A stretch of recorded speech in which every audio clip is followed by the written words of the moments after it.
Pay close attention. The news you're about to see is fulfilling Bible prophecy.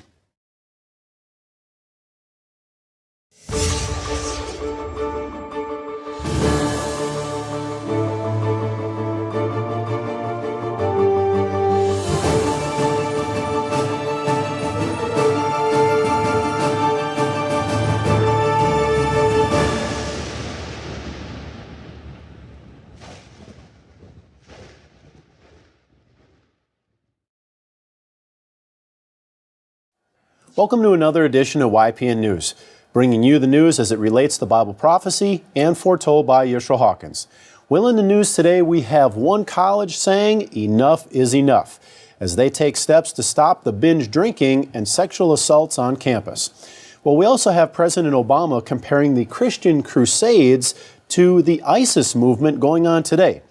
But first, we're going to take a look at some super extraordinary high-speed footage that scientists have captured of the raindrops falling, and how from this footage they're now able to explain where that smell of rain comes from and just how STDs can travel in the air. Whoa. Take a look at this.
Well, that's very interesting. Well, in an effort to crack down on sexual assaults and binge drinkings, Dartmouth College President Philip Hanlon has announced that the university is requiring students to learn about sexual violence prevention and also banning all hard liquor beginning this spring. Fraternities and sororities have been put on notice to comply with the new policy or be shut down. Well, speaking to the Dartmouth student body, President Hanlon said, "We will offer a campus experience that is in every way worthy of our name, that is in every way conducive to the promise of our future. We will move Dartmouth forward," he said. One of 95 colleges across the country that is already under federal investigation for how it has handled the sexual violence and harassment complaints. The Ivy League school is now leading the way in cleaning up its act. We'll see how that works out. As the president announced the liquor ban, the college also became the first to require students to complete a 4-year sexual violence prevention program. When asked what she thought of the new policies, sophomore Charlotte Beaver thought it a great first step, but said, "I think in the end it's going to have to come from the students. And I think it will be even more powerful to see my peers responding to it." When asked what punishment students would face for possessing hard liquor, officials would only say that penalties would be increased on those students, especially if they are providing it to minors. Well, since the forceful regime change in Ukraine last year, President Obama has been speaking about people's right to determine their own destiny, and that includes, he said, the people of Ukraine. Since there has been a major push for the expression of free will or democracy in Ukraine, things have turned for the worse. Everything from riots, violent protests, the burning of government buildings, vicious attacks against law enforcement, and of course that's just to name a few of the things that has caused the turmoil that has been stirred up in that area. Of course, Russia reacted to these events in Kiev.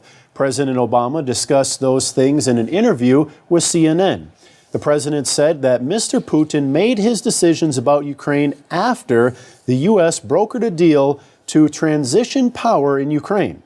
Now, in February of last year, a deal was signed by the former Ukrainian president and the opposition to end the crisis peacefully.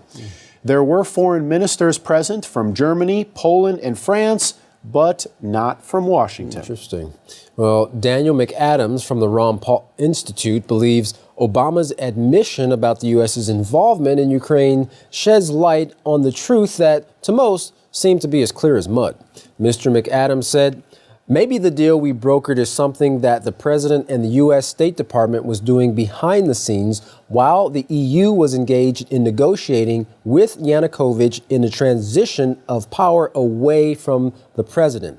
Now, everyone thought that they'd go to bed that night and wake up to a deal that would have stopped the violence. But instead, they woke up to the government's power being seized by a group that was close to the, guess who? United States. That's right, U.S. Even 1 year after the regime change, Kiev is still stuck in a battle with those not too pleased with the new government. Yet the U.S. is still supporting Ukraine with financial aid upwards of $2 billion, as well as sending non-lethal and lethal aid to the burdened region. Now, McAdams also stated that much propaganda has been told to the people of Ukraine and other nations, stating that the people are told all you have to do is do X, Y, and Z, and you'll be living like the Swiss, rich and happy. But the fact is that the U.S. has pumped in billions of dollars in Ukraine. In fact, McAdams continued, the U.S. or the United States Assistant Secretary of State for European and Eurasian Affairs stated that we've invested more than $5 billion to help Ukraine achieve these, and of course, their goals of building democratic institutions and other goals. The U.S. financed the Orange Revolution, and the U.S. was heavily involved in this latest revolution in Ukraine. Now, in an RT interview with Sophie Shevardnadze, Colonel Lawrence Wilkerson addressed at length why relations between the U.S. and Russia are at their lowest point since the Cold War, and how these two countries and those in the Gulf region, as well as Ukraine, can resolve the wars taking place at this time. That's right. Colonel Wilkerson is the former chief of staff to Secretary of State Colin Powell from 2003 to 2005. During the course of the interview, he explained the relationship between the United States and Russia is very complex, and the reason for the situation now are varied, and both sides are at fault in some way. When asked why aren't people like himself or strategists who are actually aware of what's going on and what the consequences could be like are not present in the White House and foreign ministries, he explained that they are there, but added, what I call realist voices, that is, voices that see the world as it is, see power as it is, and respond accordingly, are very seldom listened to in the U.S. White House. More often, the ideological and neoconservative voices, he said, and those like them are listened to. And so the voices of reason kind of get overlooked most of the time. Pretty much. Interesting. Well, Colonel Wilkerson went on to say, we've had this throughout American history, this messianic desire to spread first Christianity around the world, and now to spread democracy, freedom and liberty around the world, and at the point of a gun and bayonet if necessary. This is the kind of ideology that dominates American decision-making these days. Well, when asked if he thought the new sanctions on Russia were here to stay, the colonel had this to say. I'm not sure, but I would say if you look around the world, there is something happening that is far worse than the sanctions, at least in the short term, and that is the falling price of light, sweet crude. That's right, that oil. Now, which is affecting the entire oil market, he said, and the price of oil. We're looking at $40 a barrel when we were looking at $150. Oh, that's almost a quarter of what we were headed towards at some point. So yeah, that's really going to affect people. In fact, Colonel Wilkerson continued talking about the price of oil. He said, I would suggest that that's doing far more damage to Russia, to Putin and his plans for the economy and so forth than any sanctions Although sanctions can and in some cases are hurting, and this price of oil is something that I wouldn't put past the United States and others to be orchestrating either. So if you want to look at something that we are doing possibly that is damaging Russia worse than anything, look at the price of oil, he said. Well, turning the questioning towards the conflicts in the Middle East, particularly concerning Islamic State in Iraq, Colonel Wilkerson commented on whether the United States has the capability to deal with it by saying, I think it can only deal with it if it deals with the region. And that means Iran, that means Turkey, that means Jordan, it means Lebanon, it means the entire region has to be cooperative. He continued, we need all these players, but particularly in the region, we need Iran to achieve any kind of stability in the region and then give people a better hope for the future. The colonel also reminded us of how the 3-year war in Syria got started, explaining that it wasn't for nothing. He said, this got started because of a far more existential challenge we all confront in this century. It got started because 200,000 Syrian farmers had no water. They had no water for their crops. They had no crops. They had no life.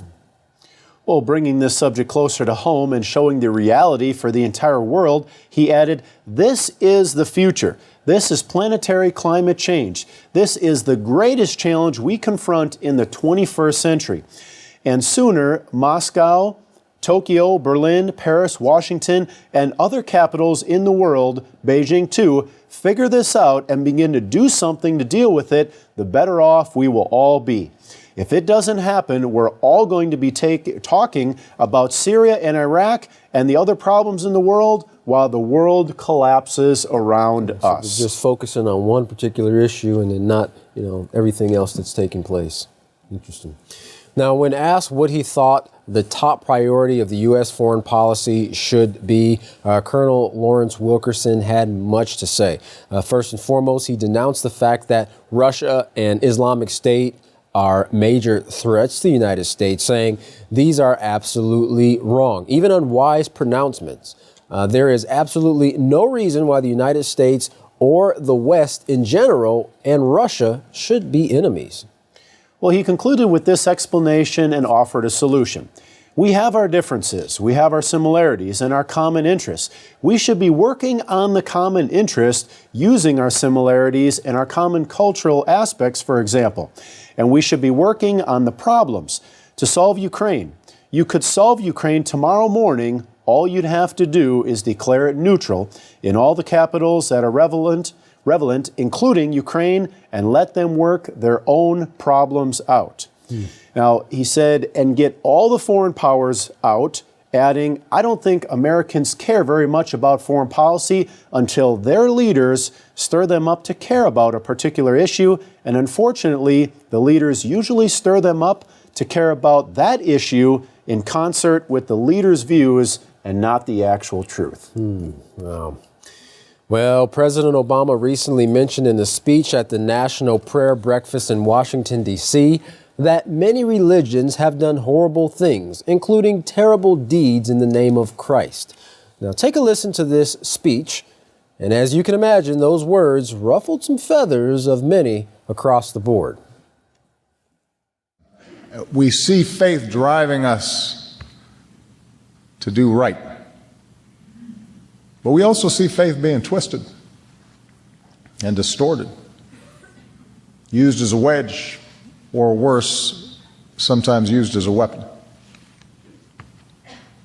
From a school in Pakistan to the streets of Paris, we have seen violence and terror perpetrated by those who profess to stand up for faith, their faith. Profess to stand up for Islam, but in fact are betraying it.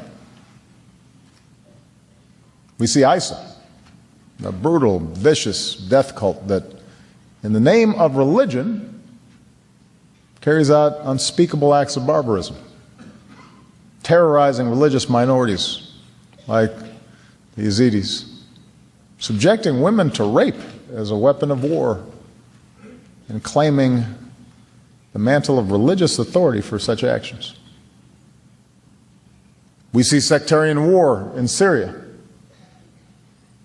the murder of Muslims and Christians in Nigeria, religious war in the Central African Republic, a rising tide of anti-Semitism and hate crimes in Europe, so often perpetrated in the name of religion. And so how do we, as people of faith, reconcile these realities? The profound good, the strength, the tenacity, the compassion and love that can flow from all of our faiths, operating alongside those who seek to hijack religious for their own murderous ends. Humanity's been grappling with these questions throughout human history.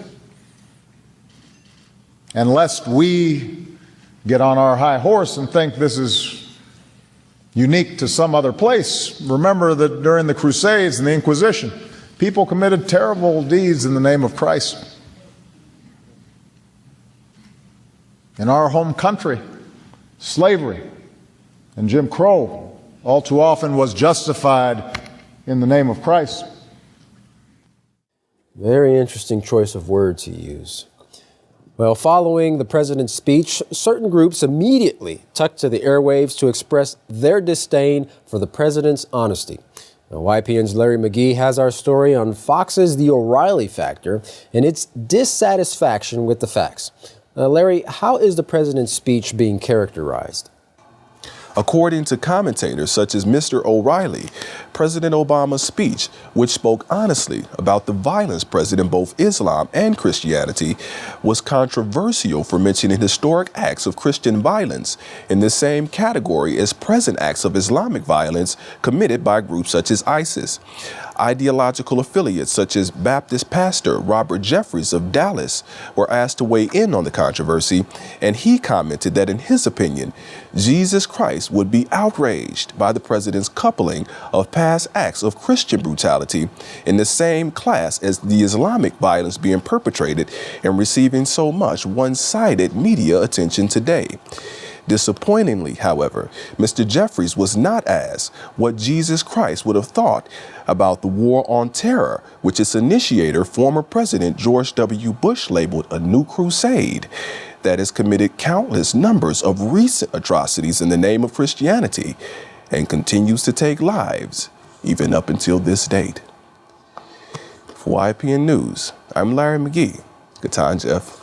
Back to you.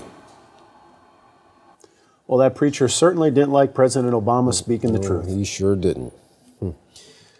Well, the French president, the German chancellor, and America's top diplomat sought to rein in Russia in an effort to stop the violence in Ukraine and this ongoing battle over guns and democracy. The leaders who arrived in Ukraine for this latest round of talks to stop the escalating war spoke of making new proposals to solve the conflict, and French President Hollande said, "It won't be said that France and Germany together haven't tried everything to preserve peace." France, Germany, and other nations oppose supplying Ukraine with weapons. Now, while in Brussels, NATO defense ministers agreed on new moves to counter Russia's aggressive actions by nearly doubling the size of a ready response force, as well as new command centers in Eastern Europe. NATO and Ukraine accuse Russia of supplying weapons to the rebels as the fighting escalates, a claim that, of course, Russia denies. Right. And remember that ready response force we talked about not too long ago, that within 48 hours they can have troops ready to go over there and start fighting if need be.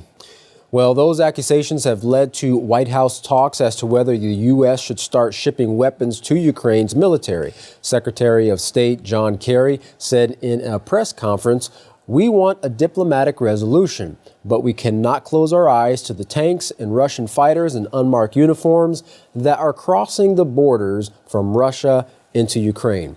Publicly, the White House proclaims that sending weapons to Ukraine could add to the bloodshed, but others have a different opinion. Some of those wanting weapons sent are senators from both sides of the aisle, including Republican Senator Lindsey Graham. He said, "It's a struggling democracy striving against an autocratic dictatorship, and we should take sides." Now, many members of the U.S. Congress, or the U.S. government rather, want the White House to arm the Ukrainian forces. So we see a division even amongst, their own government here.